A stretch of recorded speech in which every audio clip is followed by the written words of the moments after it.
Hi, and welcome to this edition of Peak Life. We are clearly on scene here at the Health Department. I'm here with Dr. Nancy Welsh, the Chesapeake Health Department Director. You can see from the camera angle, we are 6 feet apart. Dr. Welsh has her mask right around her neck, and I'm going to keep mine on, so I apologize if you hear a little muffling noise, but we're trying to be safe here. Um, Dr. Welsh, we've talked to you endlessly about COVID, but we are entering flu season. So let's get a quick refresher. What is the flu? What are the symptoms? And how is it transmitted? Yeah, number one, we're already in the flu season. Okay. So we're not just entering it. And last year, flu peaked, well, it didn't peak. It started really in October, started earlier than usual. And my guess is it may have started as early as that now, but because of the COVID, people are focused on the COVID and Sure. probably doing more of the testing. It's important to know that we never have a total absolute count on the flu cases because it's not a required reportable disease. We have surveillance. We have healthcare providers in the community who do the testing, and then we can do some projection and trending. But you are absolutely 100% right. It's going to be confusing for folks because the symptoms are very similar. Both of them are respiratory diseases. They get fever, they get malaise, they get respiratory congestion, coughing, trouble breathing. So they have very, very similar symptoms. COVID is unique in that they do have some unique symptoms. Okay. They have an altered smell often or an altered taste, and that definitely is a clue that is COVID, not flu. But they do have similar symptoms, and that actually, because physicians don't want people necessarily coming in and contaminating other patients, they may do a lot of advice over the phone Sure. so that they also are protecting the other patients who are at the office. And so sometimes the symptoms being very similar can be confusing. So when we get sick this flu season, hopefully we won't, but if we do, when do we know it's time to make the phone call? What kind of symptoms, whether it be COVID or flu, when do we know to call the doctor? Well, first let me say that we can avoid that when by getting the flu vaccine. Okay. We do have a flu vaccine. It's about 45 to 50% effective. Okay. And even if it's not effective in preventing flu, it makes the symptoms much, much less. So it has benefit all the way around. So I do need to emphasize that. Sure.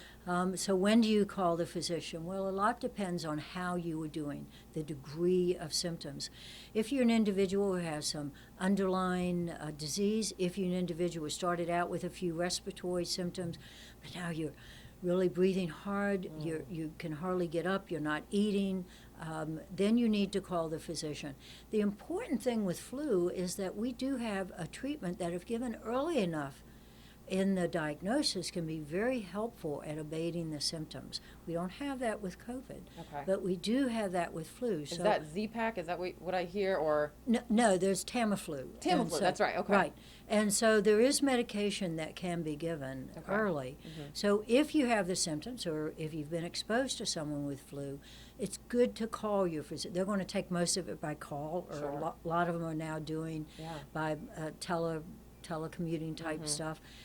So that they can advise you, because they can certainly, if they talk with you and it's consistent with flu, they can give you a prescription, call in the pharmacy, Yeah. and so that can certainly help. So Okay. that's the key in noting that with regards to flu. So, we heard, especially in the beginning of all this, that there are some, I want to say, biological similarities between the flu and COVID, but there are still a lot of differences. However, if I get the flu, does that give me the antibodies? Does that make me safe from COVID and vice versa? Good question. No. Okay. We have to understand that germs are like people. They're different. They're individual. They have different times it takes for them to actually go from exposure to disease. They have different degrees of illness. They have different organs that they may attack or cause disease, lung or gastrointestinal. So germs are like people, and we have to give them credit for that. We have to recognize that.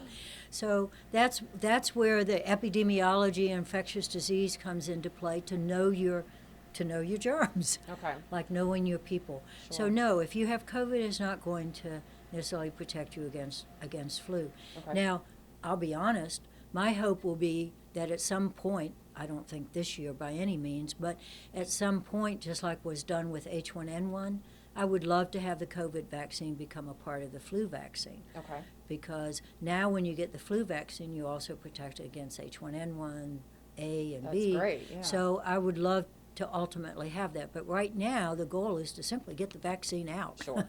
For COVID. Well, let's talk a little bit about vaccines. You've made it pretty clear, I still need the flu vaccine this year. Absolutely. Don't avoid that. Absolutely. Okay. Absolutely. And I want to also emphasize that a lot of people who say, adults, on the studies that they've done in previous year, adults, 40% of them said that they contracted the flu at work. So let's use that as also a strong, strong emphasis. Get the flu shot. Yeah. So you don't get the flu. Okay. Sure. So we're going to get the flu shot. What are we talking as far as masks and social distancing? Does that help us at all for flu? Absolutely, but you know what I'm going to do? I'm going to send you over to our epidemiologist who deals with that on a daily basis. Great. In terms of the recommendations and how it's related to contagiousness. So Okay. let me have her give you Let's take a your quick spiel. pause and we'll bring Okay. epidemiologist Lisa Engel. Thank you. Joining us now is epidemiologist Lisa Engel. Lisa, my gosh, you guys have been busy this year. Thanks for carving out some time for us. We just left off with Dr. Welsh talking about mitigation, talking about how we can prevent flu and how there might be a connection between how we can prevent COVID. So tell me a little bit about that. Flu and COVID are very similar in the fact that they are respiratory spread. Okay. So the mask and the social distancing that we're using is talking about droplet spread. That's why we're saying droplets don't spread farther than 6 feet. If you can't maintain the 6-foot distance, then you wear a mask to protect other people. What we're trying to do is keep the respiratory out from you, away from other people. It's you're wearing the mask to protect other people, not the other way around. Okay. You do have a little bit of protection. That's obvious. I mean, your nose and mouth are covered, but the cloth masks really are used to keep the respiratory droplets out of the environment. So that works for flu as well as it does with COVID. Somebody has asked before why didn't we do this with flu season? Yeah. I would have loved to do it with flu season.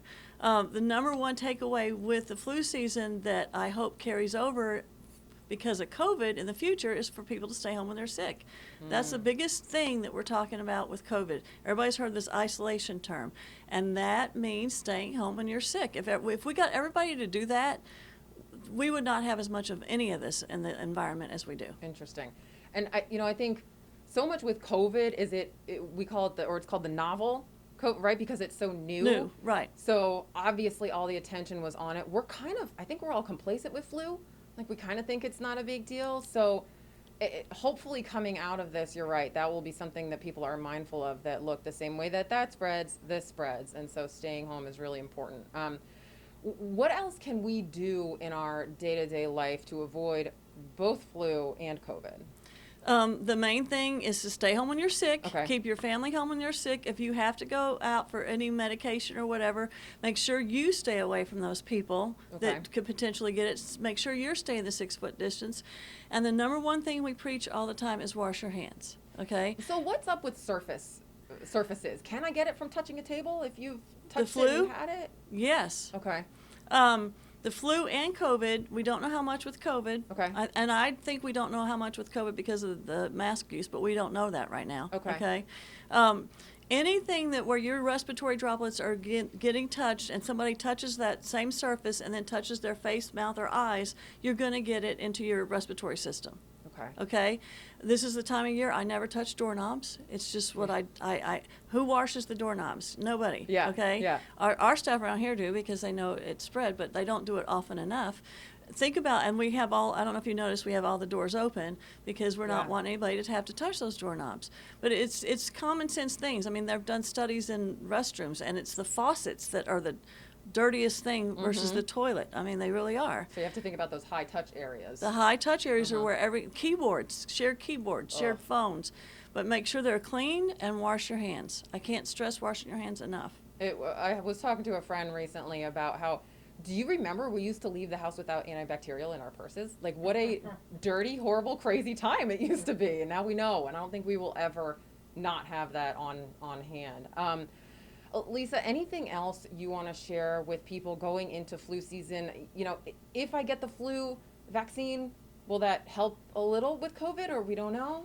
We don't know, but like Dr. Welch alluded to earlier, it's different viruses. It's totally different viruses. That's why we have different strains of the flu in the different flu vaccines we have. Okay. Like this year, there's going to be 4 different strains in there. Some of them were from last year that are still circulating.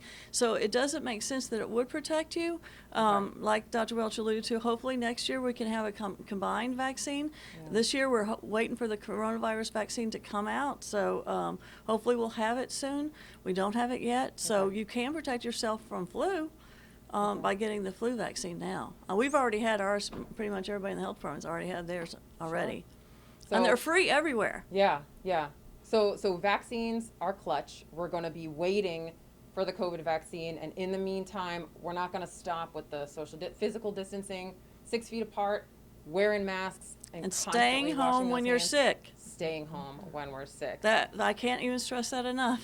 It's time for us to all build a new culture, and it and is make time that for us. acceptable. And other cultures, I have a friend that's in Japan right now. In other cultures, and he's taking pictures, and in like the subway, they automatically stand 6 feet away. Oh, they wow. don't have any mask mandates, but they're all wearing them. Sure. He saw one person without a mask, Wow. and he's been over there 2 weeks. Well, Lisa, we're so grateful to you and Dr. Welch. Thank you both for being on with us today. We're going to keep having you back because there's so much to learn. We're continuing to learn new things, but one thing remains the same. Mask up, stay apart from people, and if you're sick, stay home. And wash your hands. Wash your hands. All right, there's 4 things. Thank you so much for tuning in for this episode of Peak Life. We will see you next time.